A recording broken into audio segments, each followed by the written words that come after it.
আমরা দেশের আসলে শান্তি শৃঙ্খলা বজায় রাখার জন্য আনসার পুলিশের সাথে সরাসরি কাজ করতেছি।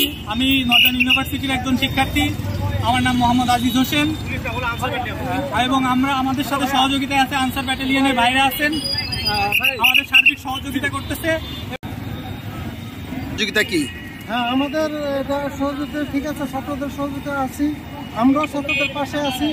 আমাদের আনসার পিডিপি সংগঠনকে দেশের আইন শৃঙ্খলা রক্ষার জন্য বিমানবন্দর এবং সারা বাংলাদেশ ট্রাফিক ব্যবস্থা পরিচালনা করার জন্য এবং নিরাপত্তা বজায় রাখার জন্য সরকার যে দায়িত্ব পালন করতেছে দিয়ে দিচ্ছে আমাদেরকে, সে